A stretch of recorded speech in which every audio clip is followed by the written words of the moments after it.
My name is Greg Jackson, and I'm a mixed martial arts instructor.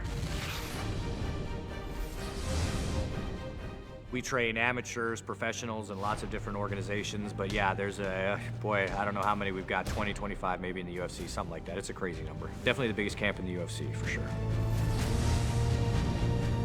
George St. Pierre said one time that I was like the maestro. I'm the guy that, taps and plays the symphony in the corner. Yeah, I'm an extra pair of eyes on the outside, so I'm asking them to, watch out for certain things or do certain things, or just reminding that they're in there doing a good job. I do that a lot. And if I do my job right, then cornering's the easiest thing in the world. If I do my job wrong, then I'm kind of the last line of defense to try to save it. And sometimes I can, and sometimes I can't.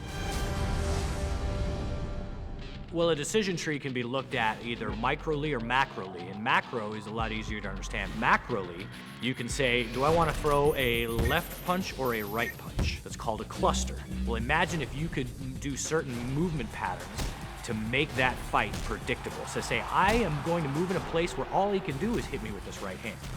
So then I'm just waiting for it. And as soon as that right hand comes, oh, there it is. I knew it was coming, and then you're ready for it. It gives you that predictability, that gives you that confidence, and that lets you keep the initiative and lets you win the fight. That's a very important concept. So if you start thinking like that, you're not just thinking, okay, I'm gonna come out and I'm gonna throw 2 jabs and a right hand, and then I'm gonna see what happens. If you're thinking to yourself, I wanna put myself in a position that the very nature of his blocking my jab allows me to hit him with a right hand, then you're in a structure where you're maximizing your chances for success. That John Jones-Shogun fight, Shogun was covering his hands high a lot, trying to defend his head from John's very powerful strikes.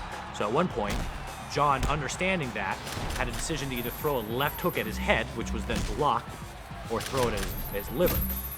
So he stepped in and was able to really do some serious damage to the liver because he had done so many shots to the head.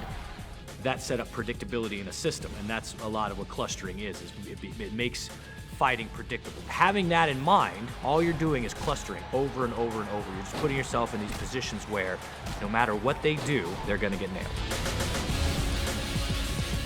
The process is the only thing that I own. I don't own that victory. Like, the victory is theirs, but the process is mine and the fighters together. Like, we share that. Every day we share that. So when we win, I'm happy for about a minute and a half, and then I just want to do it again. UFC Undisputed 3, your move.